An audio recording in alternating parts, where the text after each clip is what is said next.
ওয়াবুদু রাব্বাকা হাত্তা ইয়াতিয়াকাল ইয়াকিন।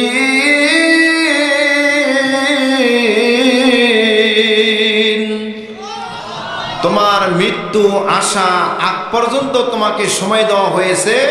এই সময়ের মধ্যে তুমি তোমার রবের গোলামি করবে। ওয়াবিল ওয়ালিদাইনি ইহসানা, তোমাকে আদেশ করছি তোমার পিতা মাতার সঙ্গে ভালো আচরণ তোমাকে করতে হবে। সুবহানাল্লাহ পাওয়া যাবে কি? অন্য আয়াতে বলেন, সূরা লোকমান আয়াত নম্বর 14, ওয়াসাইনাল ইনসানা বিওয়ালিদাইহি হামালাতুহু উম্মুহু ওয়াহনান আলা ওয়াহনিন ওয়া ফিসালুহু ফি আমাইনি আনিশকুর লি বিওয়ালিদাইহি।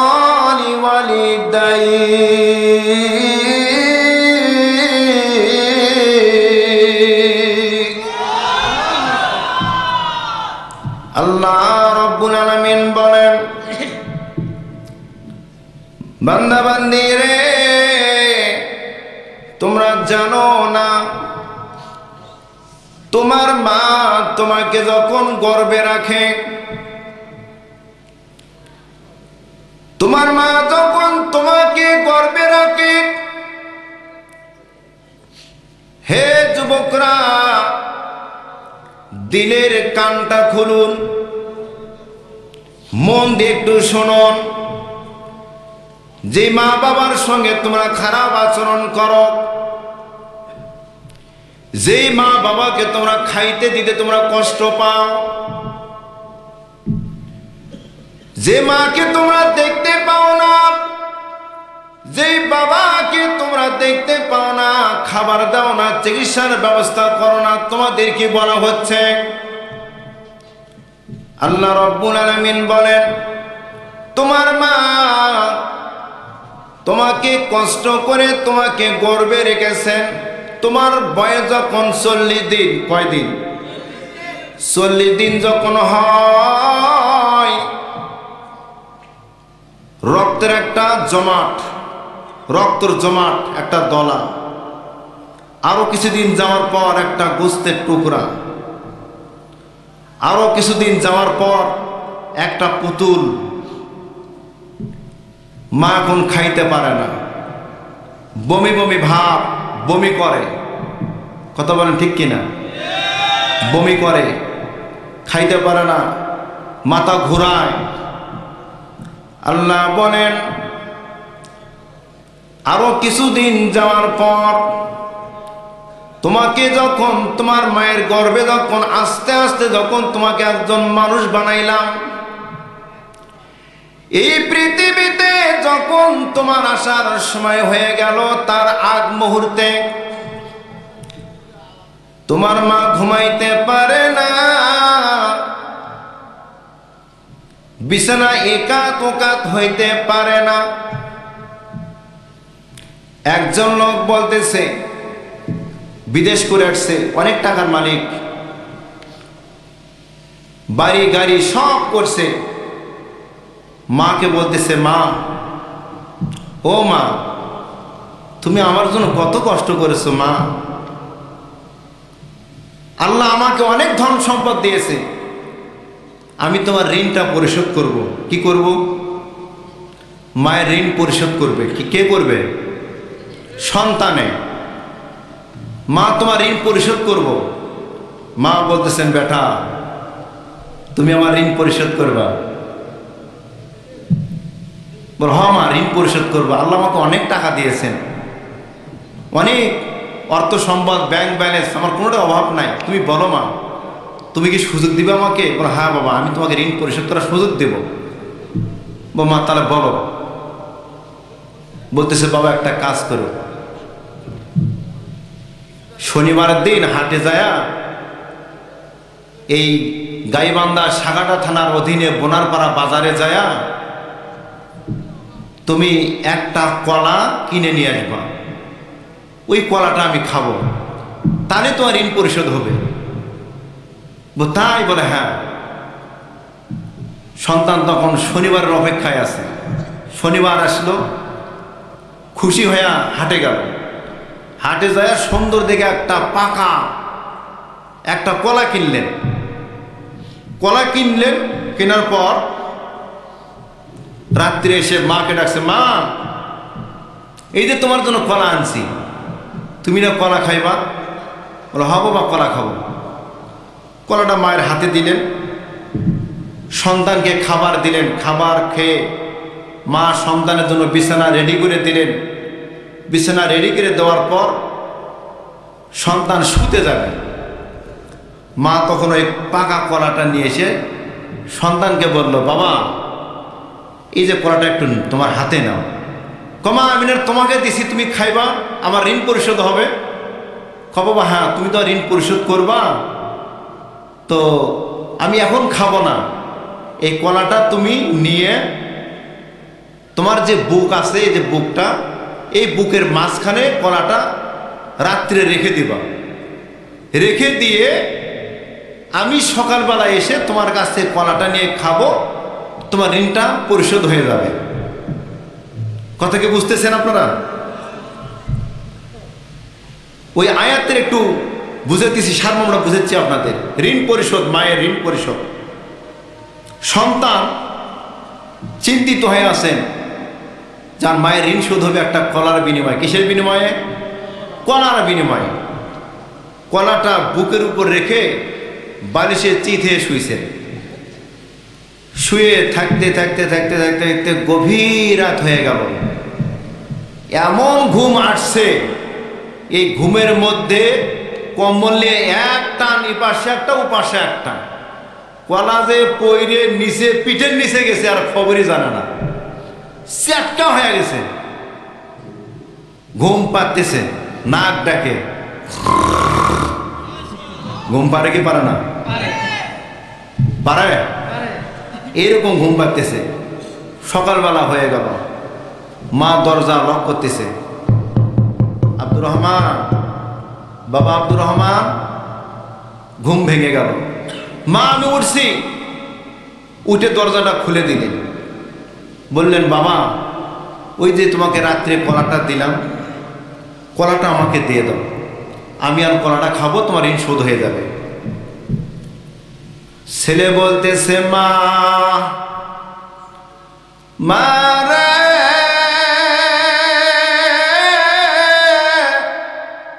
তুমি আমাকে যেই কলাটা রাখতে দিয়েছিলাম বুকের মাঝখানে, আমি রাত্রিরে যখন বিভোরে ঘুমে পড়ি, এই ঘুমের মধ্যে মা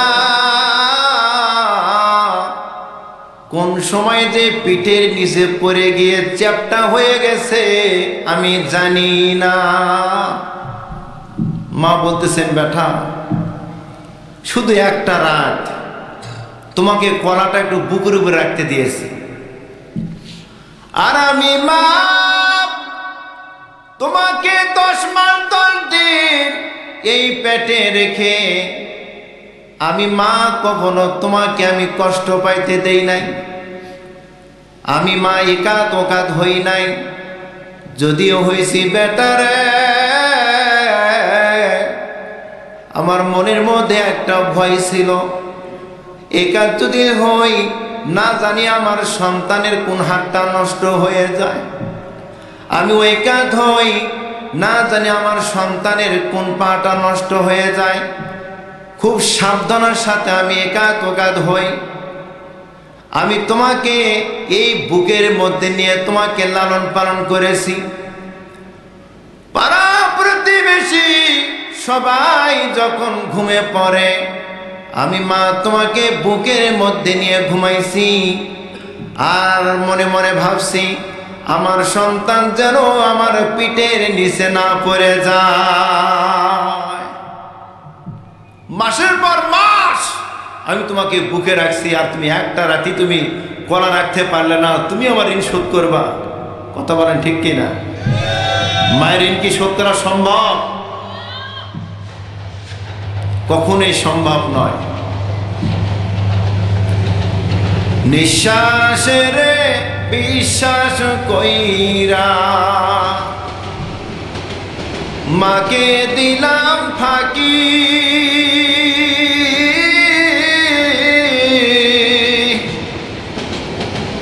কত আপনজন বানাইয়া মাকে দিলাম ফাঁকি।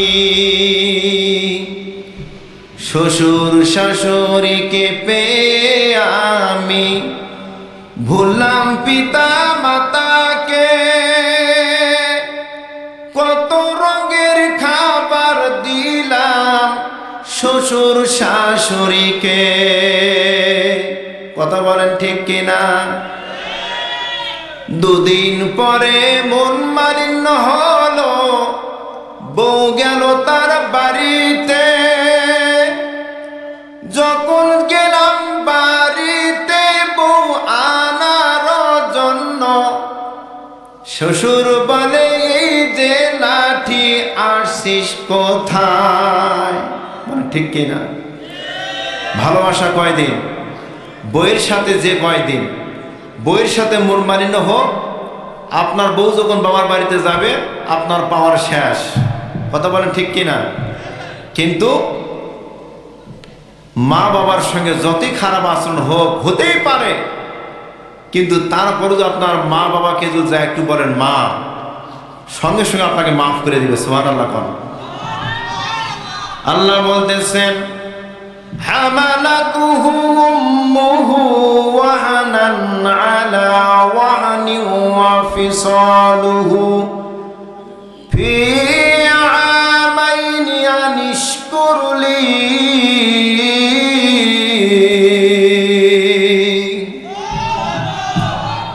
কষ্টের পর কষ্ট করেছে তোমার মা।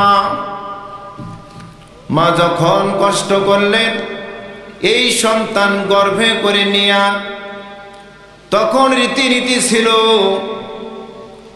বাবা কিংবা মা এসে মেয়েকে তার বাড়িতে এনে ডেলিভারি করানো, এমন প্রথা ছিল কিনা?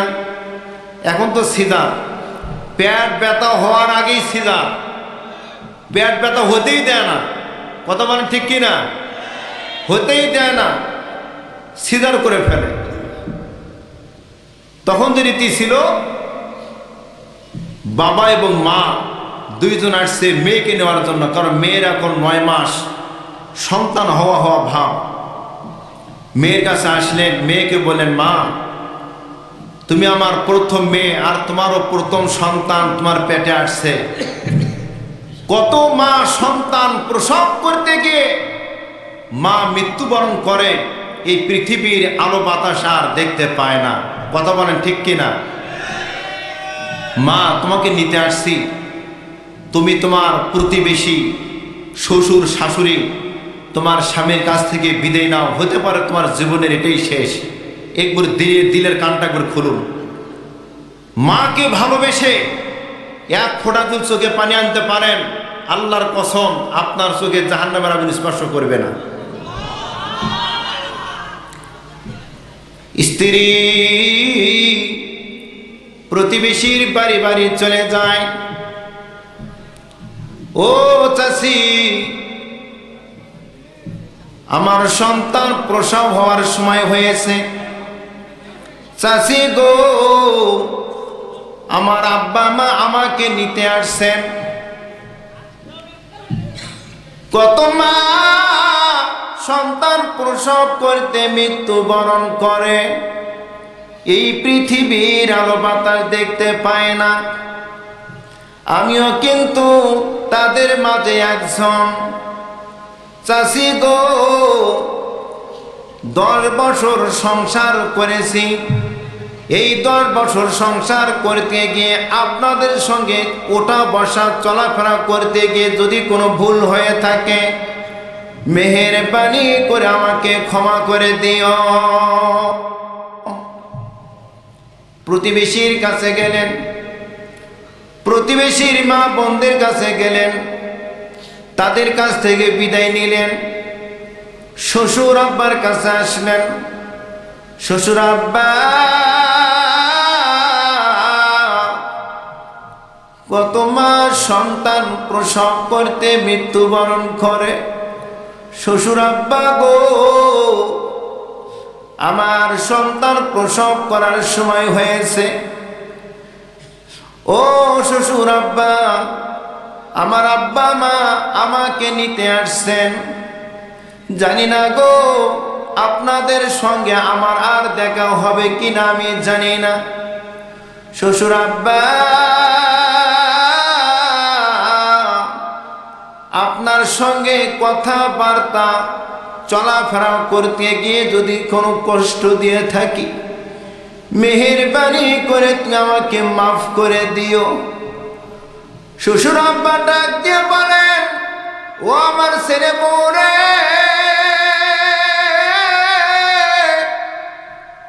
তোমার সাথে আমার কোনো দিন খারাপ ব্যবহার হয় নাই, তুমিও করো নাই। তুমি আমাকে বাবার মতন সম্মান করেছো, আমিও তোমাকে নিজের মেয়ের মতন তোমাকে আমি স্নেহ করেছি। আমি তোমার সঙ্গে যদি কোনো ত্রুটি করে থাকি তুমি আমাকে মাফ করে দিও।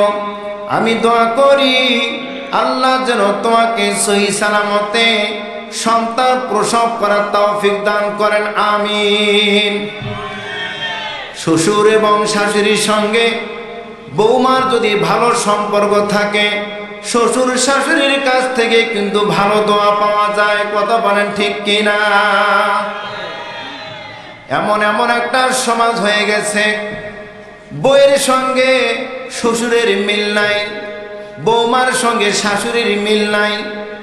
বৌমা খালি এ কথা ও কথা বলে স্বামীর কান ভর্তি করে দেয়, আর স্বামী হলো বাটপার, বউয়ের কথা শুনে মা বাবার সঙ্গে খারাপ আচরণ করে। এমন সন্তান আছে না নাই?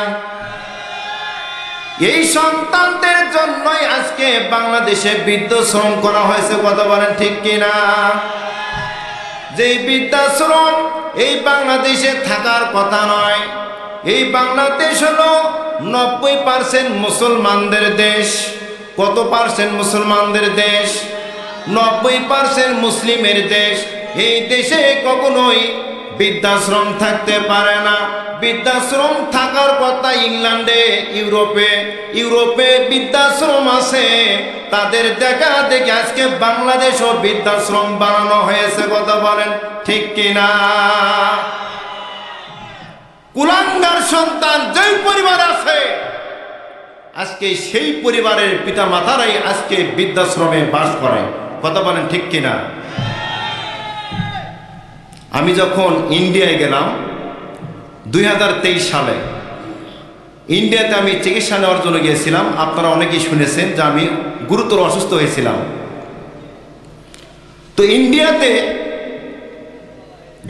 এবিএস কার্ডিয়াক হসপিটাল, এই হসপিটাল আমি প্রথম চিকিৎসা নিলাম। তারপরে নিয়েছি অ্যাপোলো হসপিটাল চেন্নাই, তারপরে নিয়েছি বেঙ্গালুরু, এরপরে নিয়েছি ভেলুর। তো ডক্টর ডেভিসিডির তারও আমি চিকিৎসা নিয়েছি। কিন্তু বিষয়টা হলো, যখন আমি প্রথম চিকিৎসা নিলাম এবিএস কার্ডিয়াক হসপিটালে, প্রথম এনজিওগ্রাম হলো।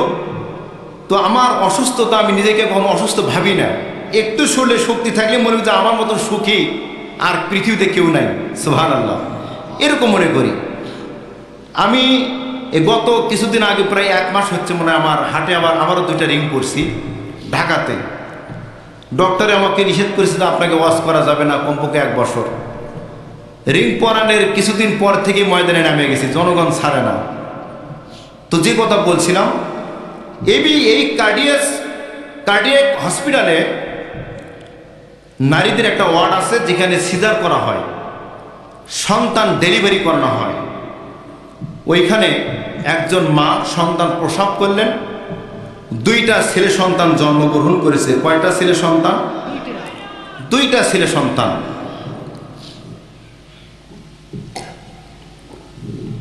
2টা ছেলে সন্তান জন্মগ্রহণ করেছে। আনন্দের বিষয়, মা 2টা সন্তানকে 2 হাত দিয়ে গলার মধ্যে ধরলেন, গলার ভেতর ধরে চিপ দিয়ে 2টা সন্তানকে হত্যা করলেন। তাদের রুহটা পৃথিবীতে বিদায় নিয়ে গেল। সন্তানের কোনো অপরাধ ছিল? মা হয়ে তার দুইটা সন্তানকে হত্যা করলেন জন্মের পরেই, একটা দিনও পার হয়নি। হসপিটালের ভিতরে একটা রোল পড়ে গেল, লোকজন জড়সড় হয়ে গেল। আমারও মন চাইলো কি ঘটলো একটু দেখার জন্য। সেখানে আসলাম, ওই ওয়ার্ডে আসলাম, অনেক লোক। আস্তে আস্তে একটু ভিতর দিয়ে একটু ভিতরে ঢোকার চেষ্টা করলাম। সেখানে লোকজন, মহিলাকে জিজ্ঞাসা করা হচ্ছে, পুলিশ প্রশাসন আসছে, জিজ্ঞাসা করা হচ্ছে, হে মহিলা, তুমি দুইটা সন্তানের মা, দুইটা সন্তানকে তুমি গর্ভে ধারণ করলা, অতবার দুইটা সন্তান পৃথিবীতে আসলো। এই দুই সন্তান আসার পরে তুমি দুইটা সন্তানের গলার মধ্যে টিপি দিয়ে দুইটা সন্তানকে তুমি হত্যা করলে, আর কারণটা কি? কেন তুমি করলা? মা বলতেছেন, আমি হত্যা করেছি, তার কারণ তোমরা জানতে চাচ্ছ? বলে হ্যাঁ জানতে চাচ্ছি। তুমি এটা অন্যায় করছো, এটা না জানি তোমার কি বিচার হয়। বলে তারা শোনো, আমার পাশের বাড়িতে এক মায়ের তিনটা সন্তান ছিল। এই তিনটা সন্তান সাবালক, কামাই রুজি করেছেন, বিবাহ করেছেন। তিনজন সন্তান পৃথক হয়েছে। মাকে আর কেউ দেখাশোনা করে না। মা এই ঘরে যায়, ও ঘরে যায়, ও ঘরে যায়, ঠেলাঠেলি ঘর, আল্লাহ রক্ষা কর। মাকে কেউ খাবার দিতে চায় না, এমনকি অসুস্থ হলে তার চিকিৎসার ব্যবস্থাটাও করে না। মা একদিন কনকনা শীতের ভেতর ঘরের ভেতর আছেন, সন্তানকে ডেকে বলতেছেন, সন্তান রে, আমাকে ঠান্ডা লেগেছে, আমাকে কিছু কাঁথা কম্বলের ব্যবস্থা করে দাও, আমাকে ঠান্ডা লেগেছে। তারপরও দেয় নাই। সেই মা ওই তিনটা সন্তান থাকা পরও ওই বাড়িতে আমাদের চোখের সামনে না খেয়ে অসুস্থতায় ভুগতে ভুগতে সে মা মৃত্যুবরণ করেছেন। ইন্না লিল্লাহি ওয়া ইন্না ইলাইহি রাজিউন। আমার ভয় হলো, তিনটা সন্তান থাকার পরও এই মা না খেয়ে মৃত্যুবরণ করেছে। আমারও দুইটা সন্তান পৃথিবীতে আসলো, এই সন্তান মনে হয় ওদের তো আরো বেশি খারাপ হইতে পারে, যার কারণে আমি আমার সন্তান দুইটার গলার মধ্যে টিপি দিয়া আমি হত্যা করেছি, যাদের ওই কুলাঙ্গার তিনটা সন্তান মতন আমার এই দুই সন্তান না হয়। কথা কি বুঝতে পারছেন? আপনার আমার নসিব কত ভালো গো। আপনার মা, আপনার বাবা আপনাকে জন্মের পরে এখনো গলার মধ্যে টিপি দেয় নাই। কথা বলেন ঠিক কি না? আপনার মা, আপনার বাবা আপনাকে লালন পালন করার জন্য কত না কষ্ট করেছেন, কত কষ্ট করেছেন, খেয়ে না খেয়ে, নিজে না খেয়ে সন্তানের খাওয়ার ব্যবস্থা করেছেন। অথচ আমরা সেই মা বাবাকে ভালোবাসি না, সেই মা বাবার সঙ্গে ভালো আচরণও করি না। কথা বলেন ঠিক কি না? আল্লাহ বলেন, ওয়াবিল ওয়ালিদাইনি ইহসানা,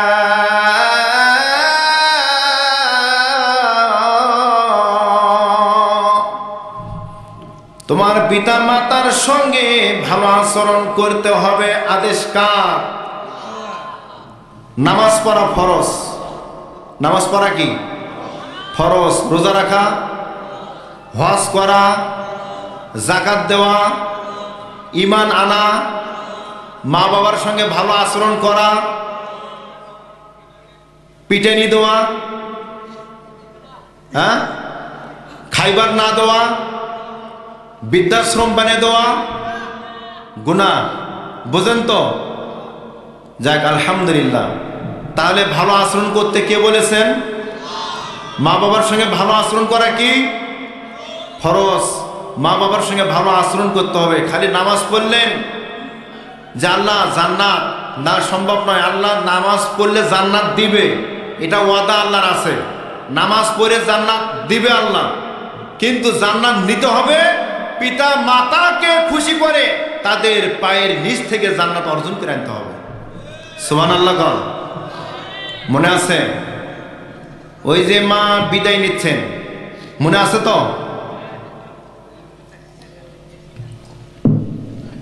শ্বশুরের কাছে আসছেন, শ্বশুর আমাকে বিদায় দেন। শ্বশুর বললেন, তোমার সাথে আমার কোনোদিন খারাপ আচরণ হয় নাই। চলে গেলেন শাশুড়ি আম্মার কাছে। শাশুড়ি আম্মার কাছে আসলেন, প্রথমে হাত ধরলেন শাশুড়ি আম্মা। ও আম্মা, 10 বছর ঘর সংসার করেছি স্বামীর। এই 10 বছর ঘর সংসার করতে গিয়ে একটা পরিবারে কত না কথা হয়ে থাকে, হয় কি হয় না? শাশুড়ি আম্মা গো, সন্তান প্রসব করতে গিয়ে কত মা মৃত্যুবরণ করে। এই পৃথিবীর আলো বাতাস আর তারা পায় না। আমিও কিন্তু তাদের মাঝে একজন, আমিও একদিন মৃত্যুবরণ করব। হতে পারে আপনার সঙ্গে এটাই আমার শেষ সাক্ষাৎ। শাশুড়ি আম্মা গো, আল্লাহর হস্তে আপনি আমাকে ক্ষমা করুন। শাশুড়ি আম্মা বুকের মধ্যে বৌমাকে জড়িয়ে ধরে কান্দে। বৌমা রে,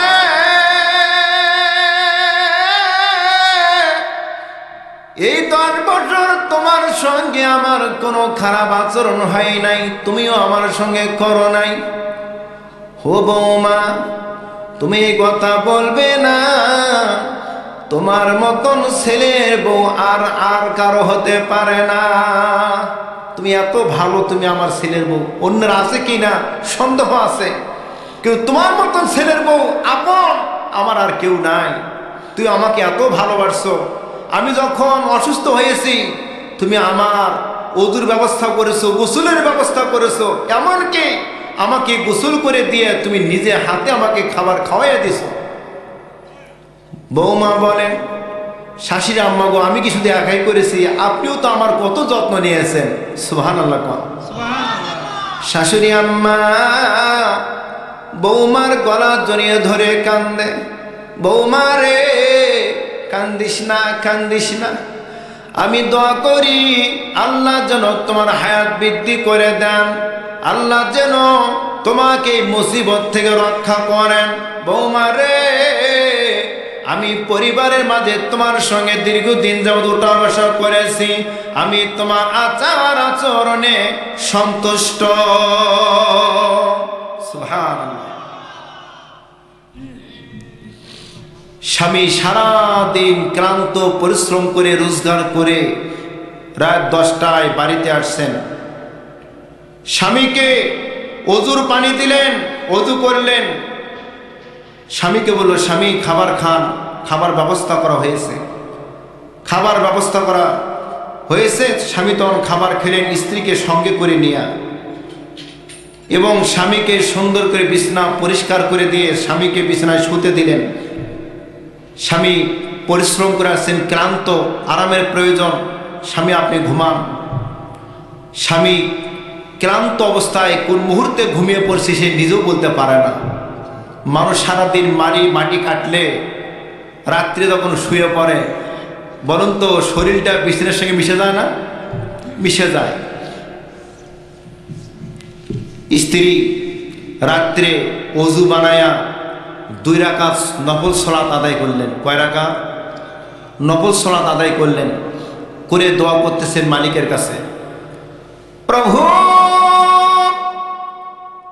আমি গুনাহগার, আমি তোমার প্রাণ ভরে ইবাদত করতে পারছি কিনা আমি জানি না। প্রভু গো, আমার গর্ভে সন্তান রয়েছে। কত মা সন্তান প্রসব করতে গিয়ে মৃত্যুবরণ করে। প্রভু গো, জানি না আমার হায়াত কতদিন, হতে পারে আমার এই 2 রাকাত সালাত এটাই আমার শেষ। আজকে আমি স্বামীর ঘর থেকে বিদায় নিব, আগামীকাল চলে যাব বাবার সঙ্গে। প্রভু আপনি মেহেরবানি করে আমার অতীতে যত গুনাহ করেছি সমস্ত গুনাহগুলো মাফ করে দিয়ে আল্লাহর কাছে ক্ষমা চাইলেন। স্বামী শুয়ে আছে, স্বামীর পা দুখান জড়িয়ে ধরে কান্না করতেছেন।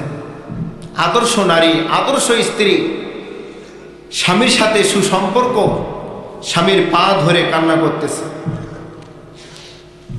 গভীর রাত হয়ে গেছে, স্ত্রী কান্না করতেছেন, চোখের পানি দিয়া স্বামীর পা ভিজিয়ে যাচ্ছে। স্বামীর ঘুম ভেঙে গেল, উঠে দেখেন স্ত্রী কান্না করতেছে। স্ত্রী রে,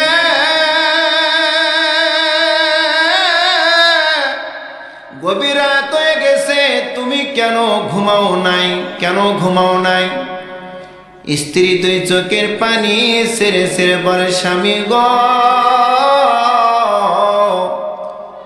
পাড়া প্রতিবেশীর কাছ থেকে বিদায় নিয়ে আসছি, শ্বশুরের কাছ থেকে বিদায় নিয়ে আসছি, শাশুড়ি আম্মার কাছ থেকে বিদায় নিয়ে আসি। স্বামী গো, তোমার সঙ্গে আমি 10 বছর ঘর সংসার করেছি। স্বামী রে,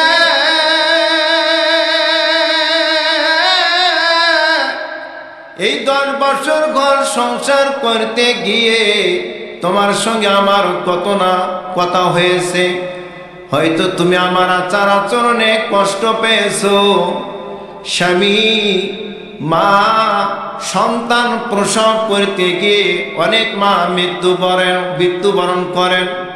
হতে পারে স্বামী গো, আমার এটাই হয়তো আপনার সঙ্গে শেষ সাক্ষাৎ। যদি আমার হায়াত থাকে, আপনার সঙ্গে আমার সাক্ষাৎ হবে, আর যদি হায়াত না থাকে, আপনার সঙ্গে আমার সাক্ষাৎ হবে না। তাই আপনার পা দুকান ধরে জড়িয়ে কান্না করতেছি। স্বামী গো, আল্লাহর হস্তে আপনি আমাকে মাফ করুন। আপনি যদি আমার প্রতি রাজি খুশি না থাকেন, আমার এই অবস্থায় যদি আমার মৃত্যু হয়, আমার নামাজ, আমার রোজা, আমার হজ, আমার যাবতীয় ইবাদত একটাও আল্লাহর দরবারে কবুল হবে না। স্ত্রী কি বললেন? যে আমার একটাও আল্লাহর দরবারে কবুল হবে না, আপনি যদি আমার প্রতি সন্তুষ্ট না থাকেন। আজকে দেখবেন নারীরা স্বামীর সঙ্গে যে আচরণটা করে, যে খারাপ ব্যবহার করে, এই আচরণের কারণেই অধিকাংশ নারীরাই জাহান্নামী। বলেন নাউজুবিল্লাহ।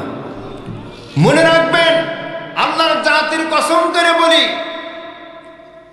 যেই নারী তার স্বামীর সঙ্গে খারাপ আচরণ করেছে, ওই নারীর সমস্ত ইবাদতগুলো বাতিল হয়ে যাবে, তাকে জাহান্নামের কাঠগড়ায় দাঁড়াতে হবে। এই জন্য আমি আপনাদেরকে মেসেজ দেব, সেটি হলো আপনারা নিজেদেরকে সংশোধন করুন, নিজেদেরকে পরিবর্তন করুন। আপনারা আপনাদের স্ত্রীদের স্বামীর সঙ্গে ভালো আচরণ করুন। শুধু স্ত্রীর কি স্বামীর সঙ্গে ভালো আচরণ করবে, স্বামীর স্ত্রীর সঙ্গে ভালো আচরণ করবে না? বিশ্বনবী বলেন, খায়রুকুম খায়রুকুম লি আহলিহি ওয়া আনা খায়রুকুম লি আহলি। যে ব্যক্তি তার স্ত্রীর সঙ্গে ভালো আচরণ করবে, সেই ব্যক্তি উত্তম। সুবহানাল্লাহ কবেন না? যে ব্যক্তি তার স্ত্রীর সঙ্গে ভালো আচরণ করবে, ভালো ব্যবহার করবে, সেই হলো উত্তম। ওয়া আনা খায়রুকুম লি আহলি। বিশ্বনবী বলেন, তোমাদের চাইতে আমি আমার পরিবারের কাছে সর্বোত্তম। সুবহানাল্লাহ কোন? বিশ্বনবীর 11 জন স্ত্রী ছিলেন, 11 জন স্ত্রী বিশ্বনবীর প্রতি সন্তুষ্ট ছিলেন। সুবহানাল্লাহ কোন? আর আমাদের 2 জন স্ত্রী মিল নাই। মিল আছে? স্ত্রী হওয়া কাদায় হয় না। এক স্ত্রীর পেছনে থাকে, আর এক স্ত্রীর খবর নাই। এমন আছে না নাই?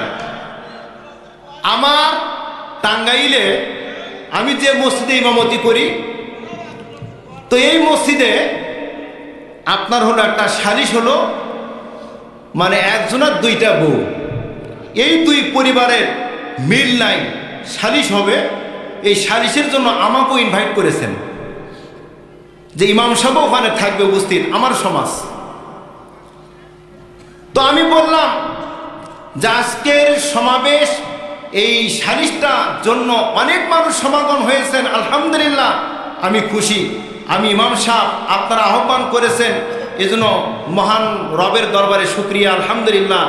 যে এরকম সালিশের মাঝে ইমামকে যেমন রেখেছেন, বাংলাদেশের প্রতিটা সালিশের জন্য ইমামরা থাকে। সুবহানাল্লাহ। আমি বললাম এই সালিশ হবে, কিন্তু এই সালিশে অন্তর্ভুক্ত আমরা যারা আছি, যারা দুই বিবাহ করেছেন, তারা এই সালিশে কোনো কথা বলতে পারবে না। বলে কেন? আমাকে প্রশ্ন করলেন কেন? বলল যে যারা দুই বিবাহ করেছে তাদের দুই বইয়ের সঙ্গে ইনসাফ ব্যবহার নাই, তারা আর এক পরিবারে কি বিচার করবে? কথা বলেন ঠিক কিনা? বলার সাথে সাথে যারা দুই বিয়ে করেছে না, তারা মাথাটা নিচু করে উঠে গেলেন। কিসের বিচার? বিচার শেষ। ওরা বিচার করবে আসছে, নিজের বিচার নিজে করতে পারে না, আর একজনের বিচার করতে আসছে। বিশ্বনবী বলেন, যেই স্বামীর প্রতি ইনসাফ, যেই স্বামী স্ত্রীর প্রতি ইনসাফ করে না, যেই স্বামী স্ত্রীর প্রতি ইনসাফ করে না, তোমরা জেনে রাখো সাহাবীরা, ওই স্বামীকে ওই স্ত্রী গলার ভেতর রশি লাগাইয়া হাসরের ময়দানে টেনে হেসড়ে নিয়ে বেড়াবে। লোকেরা জিজ্ঞাসা করবে, কারা গো তোমরা, একে কেন তোমার টেনে হেসড়ে নিয়ে বেড়াচ্ছ? তখন ওই মহিলা বলবে, এই ছিল আমার স্বামী, আমার সঙ্গে কোনো ভালো আচরণ করে নাই, আমাকে মর্যাদা দেয় নাই, অন্যের স্ত্রীর সঙ্গে, তার আর এক স্ত্রীর সঙ্গে সে সময় পাস করেছে, আমার কোনো খবরই নেয় নাই, যার কারণে আজকে গলার ভেতর রশি বেঁধে আজকে টেনে হিসেবে নিয়ে বেড়াচ্ছি আমি। নাউজুবিল্লাহ কবেন না? শিক্ষা নিতে হবে, শিক্ষা নিতে হবে, শিখতে হবে, পরিবর্তন হতে হবে। আল্লাহ বলেছেন কুরআনুল কারিমের এই আয়াতটা আমি সব জায়গায় বলে থাকি, কারণ বলা খুব দরকার। সূরা রাত 11 নম্বর আয়াত, কিন্তু এর ব্যাখ্যা আমি কোনোদিন করার সুযোগ পাই নাই। ইন্নাল্লাহা লা ইউগাইয়িরু মা বিকওমিন হাত্তা ইউগাইয়িরু মা বিআনফুসিহিম। আমি কোনো অবস্থাতেই মানুষের ভাগ্য পরিবর্তন করি না, মানুষকে পরিবর্তন করি না, জাতির অবস্থা পরিবর্তন করি না, যে পর্যন্ত না নিজেরা নিজেদের অবস্থা পরিবর্তন করে। কথা কি বুঝতে পারছেন? আপনি যদি ভালো হন, তাহলে আল্লাহ আপনাকে ভালো বানাবে। আপনি যদি বিড়ি ছাড়েন, আল্লাহ আপনাকে বিড়ি ছাড়াবে। আপনি যদি সুদ ছাড়েন, আল্লাহ আপনাকে সুদ ছাড়াবে। আপনি যদি নামাজি হন, তাহলে আল্লাহ আপনাকে বেনামাজি থেকে মুক্ত করবে। সুবহানাল্লাহ। আপনি যদি স্বামী স্ত্রী ভালোভাবে চলেন, আল্লাহ আপনাকে ভালোভাবে চলাইবে। কথাটা বললেন কে? জোরে বলেন। আল্লাহ বললেন যে ভালো ব্যবহার করতে হবে। স্ত্রী বলে, স্বামী গো, কত মাস সন্তান প্রসব করতে গিয়ে মৃত্যুবরণ করেছে। স্বামী বললেন, বিবি রে, তুমি আমার প্রতি কোনোদিন অসন্তুষ্ট হও নাই, তোমাকে আমি যা দিয়েছি তাই তুমি গ্রহণ করেছো, কোনোদিন বলো নাই এই কাপড়টা আনছো কেন, ওই কাপড়টা আনতে পারো নাই, এই সাবান নেছো কেন, ওই সাবান নেচতে পারো নাই, কোনোদিন তুমি আমার প্রতি মন খারাপ করো নাই, তোমার প্রত্যেকটা কাজে কর্মে তোমার প্রতি আমি সন্তুষ্ট। বিবি রে, আমি মহান রবের কাছে দোয়া করি, আল্লাহ যেন তোমার হায়াত বৃদ্ধি করে দেয়। বিবি চলে গেল। পরের দিন বাবার সঙ্গে স্বামী স্ত্রীকে পথ আগিয়ে দেখতেছেন। স্ত্রীর সামনের দিকে যায় আর পিছে পিছে বারবার তাকায়, সামনে যায় আবার তাকায়। স্বামী ডাক দিয়ে বলে, বিবি রে, তুমি বাড়ির দিকে যাচ্ছ আর পিছে দিয়ে বারবার তাকাইতেছো, কারণটা কি? বিবি ডাক দিয়ে বলে, স্বামী রে, আমার মনটা যাইতে চায় না। তুমি স্বামীকে রেখে বাড়িতে মন চায় না, বাড়িতে আমি যাই, আমার মন বলে আমি যদি বাড়িতে যাই, সন্তান প্রসব করতে গিয়ে যদি আমার মৃত্যু হয়ে যায়, আপনার সঙ্গে আমার আর সাক্ষাৎ হবে না। স্বামী গো, তোমার চেহারাটা বারবার আমি তাকাইতেছি, এই জন্য হাসরের দিনে,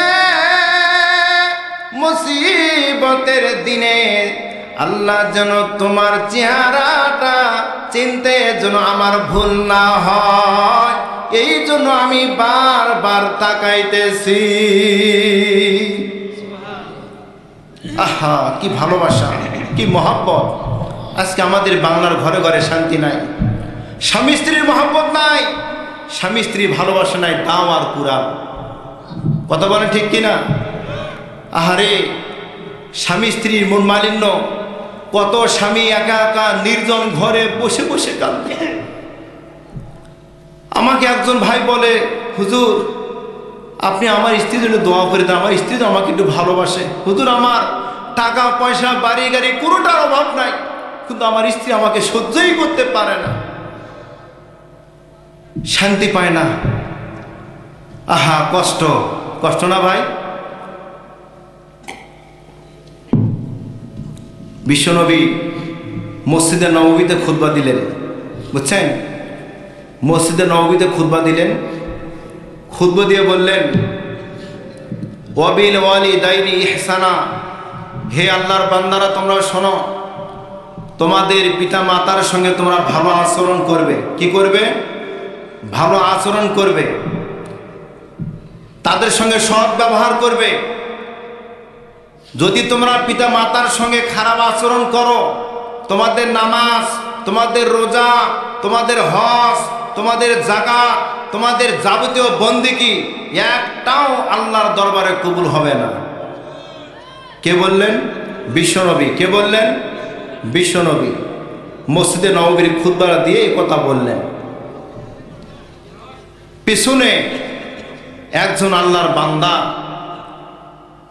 হু হু করে করুণ করে কান্না করতেছে, তার কান্নার সাউন্ডটা বিশ্বনবীর কানের ভেতর আসলো।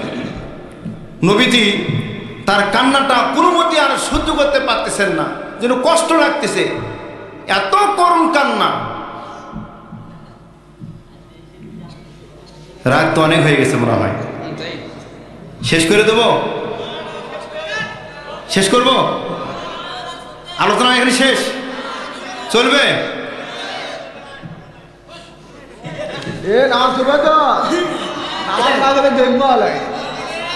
যাই হোক, আর 10 মিনিট, কি বলেন? আচ্ছা। বিশ্বনবী বলেন, বিশ্বনবী তখন খুতবাটা একদম শর্ট করলেন, শর্ট করে জুমার সালাত আদায় করলেন। জুমার সালাত আদায় করে নবীজি সাহাবীদেরকে ফাঁকা করে দিয়ে পিছনে কাতারে চলে আসলেন। কে গো তুমি কান্না করো? একজন আল্লাহর বান্দা কান্না করে করে তার দাড়ি, বুক সব ভিজে গেছে।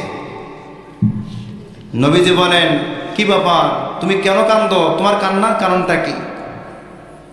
লোকটি 2 চোখের পানি নিয়া বিশ্ব নবীর দিকে তাকাইলেন। নবীজি গো, আমি কেন কান্দি আপনি জানতে চাচ্ছেন? নবীজি বলেন, হ্যাঁ বলো। লোকটি কান্দে আর বলে, ইয়া রাসূলুল্লাহ, আমি অন্যায় করেছি, ভুল করেছি, আমি বুঝতে পারি নাই, ভুল করেছি।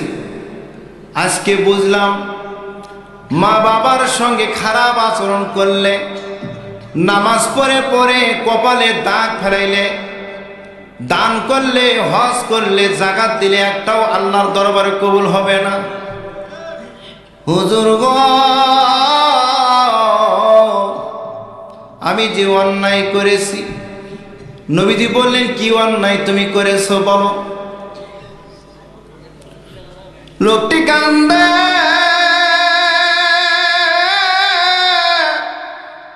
বলে, ইয়া রাসূলুল্লাহ, আমি আমার মায়ের সঙ্গে খারাপ আচরণ করেছি। মানে কেন করেছো, কিভাবে করেছো? বলতেছেন হুজুর, আমার সঙ্গে আমার মায়ের ভালো সম্পর্ক ছিল। আমি বিবাহ করলাম, বিবাহ করার কিছুদিন আমার সঙ্গে আমার মায়েরও ভালো সম্পর্ক ছিল। আস্তে আস্তে সংসার যখন প্রায় বছর খানিক হয়ে গেল, আমার স্ত্রী আমার মা প্রসঙ্গে বিভিন্ন আজে বাজে কথা আমাকে বলতে লাগলো। আমি সন্তান স্ত্রীর আজে বাজে কথাগুলো শোনার পর আমি আমার মায়ের কাছে কখনো জিজ্ঞাসা করলাম না, মা এই কাজ কি তুমি করেছো, এই কথা কি তুমি বলেছো? তা না করে আমার মায়ের সঙ্গে আমি আর দেখাও করি না, কথাও বলি না। মা কি খাইলো, কি পরলো, কোনোদিন খবর নিলাম না। নবী গো, কনকনা শীতের ভেতর আমার মা একা একা একটি ঘরে থাকে। মা অসুস্থ, মা ঘুমাইতে পারে না কনকনা শীতের ভেতর। আমি আমার মাকে একটা কম্বল পর্যন্ত দেই নাই। হুজুর, আমার মা কনকনা শীতের ভেতর আমাকে ডাকে, আব্দুর রহমান, আয় বেটা আয়, আমার কাছে আয়। আমি ঘর থেকে ডাক শুনেছি, তারপর আমি যাই নাই। নবী গো, আমার মা অনেক কষ্ট করেছে। আমি সন্তান মায়ের কোনো খবর রাখলাম না। আমার মা অসুস্থ অবস্থায় এখন ঘরে পড়ে আছে। কোনোদিন চিকিৎসার জন্য একটা টাকাও খরচ করি নাই, একটা ট্যাবলেটও কিনে দেই নাই। নবী যেই কথা শুনে দুই চোখের পানি ছেড়ে ছেড়ে কান্দে। সাহাবী বললেন, নবী গো, আমার কথা শুনে আপনি কেন কান্না করতেছেন? নবীজি কান্না করতেছেন, বলতেছেন, ইয়া রাসূলুল্লাহ, আপনি কেন কান্দেন? আপনার কান্নার কারণটা কি হলো? নবীজি বলেন, ওরে আল্লাহর বান্দা রে, তোমার মা এখনো জীবিত আছে। তোমার মাকে পেয়ে তুমি খুশি হও নাই, তোমার মায়ের সঙ্গে তুমি ভালো আচরণ করো নাই। আমার মা 6 বছর বয়সে, আমার বয়স যখন 6 বছর, তখন আমার মা মৃত্যুবরণ করে। আমি আমার মাকে মা বলে ডেকে ডেকে কলিজা ঠান্ডা করতে পারি নাই। আমার মা যখন মৃত্যুবরণ করলো, আমি আমার মার গলা ধরে কতই না কান্দিছি। আমার মা এই পৃথিবীতে আর নাই। আমি মা বলে ডেকে কলিজা ঠান্ডা করতে পারি না। যুবক রে, তোমার মা জীবিত আছে, তুমি তোমার মায়ের সঙ্গে ভালো আচরণ করো নাই। তুমি যে জান্নাত হারাইছো, তোমার ভাগ্যে জান্নাত নাই। ফাইন্নাল জান্নাতা ইনদা রিজলিহা, মহান আল্লাহ জান্নাত বানাইয়া তোমার মায়ের পায়ের নিচে রেখে দিয়েছেন। যদি তুমি পারো রে যুবক, তোমার মায়ের কাছে ক্ষমা নিয়ে চলে আসো। যুবক বলতেছেন, ইয়া রাসূলুল্লাহ, আমি চললাম আপনি আমার মায়ের কাছে। এক দৌড় দিয়া যুবক চলে আসলেন মায়ের ঘরে, দরজার কাছে দাঁড়িয়ে আছে। মা কতদিন যাবৎ সন্তানের কথা বলে আর কান্দে। হারে আমার সন্তান যদি আমার কাছে আসতো, একবার যদি আমাকে মা বলে ডাকতো, আমার মা কলিজাটা ঠান্ডা হয়ে যেত। আমার যত দুঃখ কষ্ট আছে সব আমি ভুলে যেতাম। সন্তান ঘরের দরজায় দাঁড়িয়ে আছে, মাকে ডাক দেয়, মা। মায়ের কানটা খারাপ হয়ে গেল। মা বলে, কে? আব্দুর রহমান। আমি আব্দুর রহমান। সন্তানটি ঘরের ভেতর প্রবেশ করে মাকে জড়িয়ে ধরে, মা গো